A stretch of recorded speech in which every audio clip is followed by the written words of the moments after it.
Hi guys, and welcome back to the channel. Today we're featuring something rather cool. This is from Hamilton and it's called the Ventura Elvis Skeleton Edition. And let's face it, it's bonkers, isn't it? It is absolutely bonkers, and I think it looks great for it. Now, the Ventura line for Hamilton has been around for quite some time. In fact, I believe they first came out, I think it was around about 57, and it really was like a watch way ahead of its time. The reason for this kind of futuristic design the designer gave it was because this watch actually had a rather kind of new way of thinking when it came to the power. It was actually a battery powered watch. Now we're used to that, quartz watches and all that, but this wasn't quartz. This was the very first mechanical battery powered watch back in 57, and that was really kind of way out there. Now, actually, before I get too far into this review, I've got to say a big thank you to Ryan and the team over at Francis Gaye for allowing me to review this watch. You may have guessed by now, but they've got a massive selection of stock. Really worth popping in, having a look. If you can't make it to the shop in the UK, Coventry, give them a call. I dare say we'll be able to do you a good deal and get a watch posted out to you. So yeah, the Ventura. Now, the reason why this is called the Elvis model is the fact that back in, I think it was 1961, Elvis famously wore a Ventura watch in his film Blue Hawaii, and it's always been synonymous then with him. So that's the whole point and reason behind it. Now, sizes, it's a bit, well, where do you start with this one? But basically you're talking 42.5 by I think it's 12.5, 12.6. Sorry, I just love that. I think it's so cool. And a lug to lug, it's rather short actually, 44.6. The strap size is a bit weird. It comes in around about, it says 20 on the info, but I'm getting 20.5 on that side. I don't know why, but there you go. And it tapers down to 18 mil. So let's have a closer look at this and just look at it. It is absolutely bonkers, isn't it? It really is rather cool. Now, you can see here, we have this kind of gold PVD going on here. And it is also in there on the actual hands, and is it on the hour markers as well? I think it's just on the hour markers, but it is actually quite hard to get hold of. There is lume on this watch. It's not the best of lume, but there is an okay amount of lume on there. Now, as you can see, those hands are rather quite nicely polished actually with the lume in there.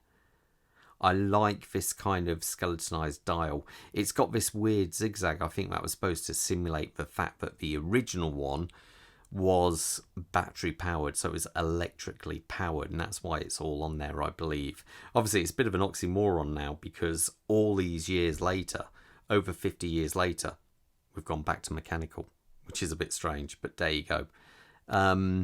It does look funky. I think the dial is completely out there. I love the fact that you can see the balance wheel doing its thing back up there at the 12 o'clock position. It is quite cool. The second hand is incredibly hard to read, as you can see there.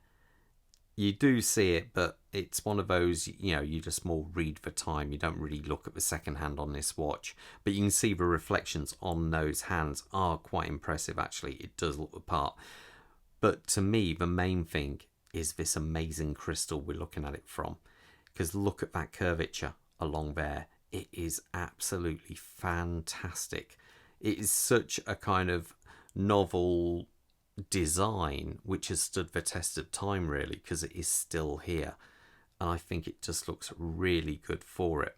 Now, the actual casework, you can see how big and bold it is.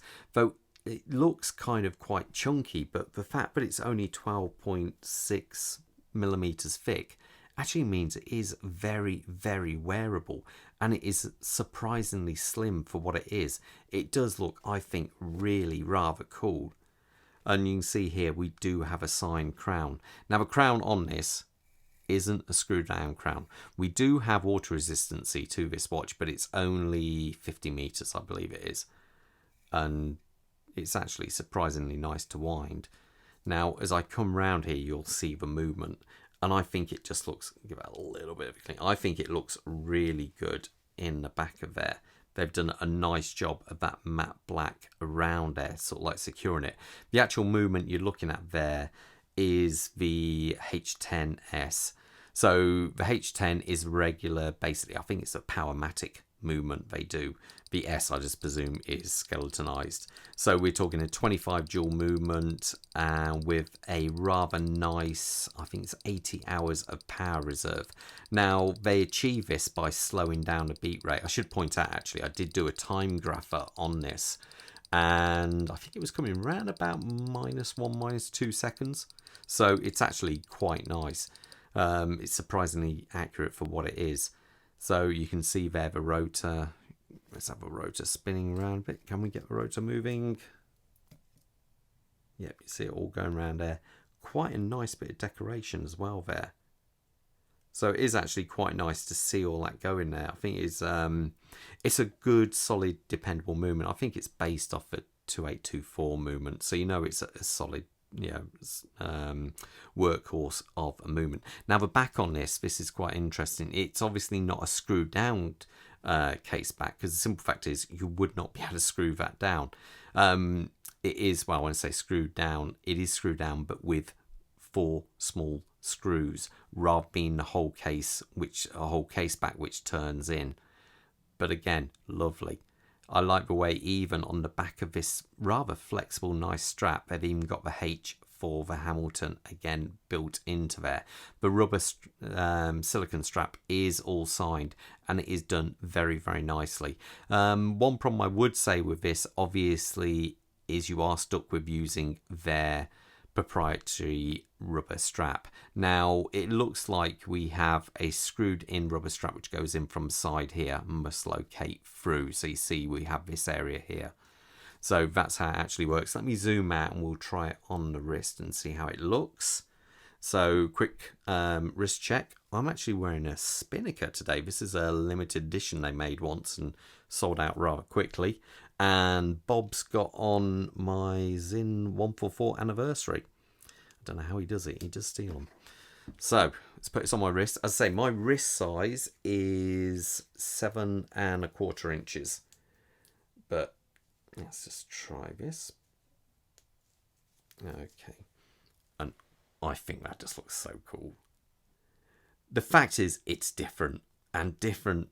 It's, when you think this watch, I believe, costs around about £1,600. Now, for that, you're getting a really good Swiss movement from, a brand with plenty of history.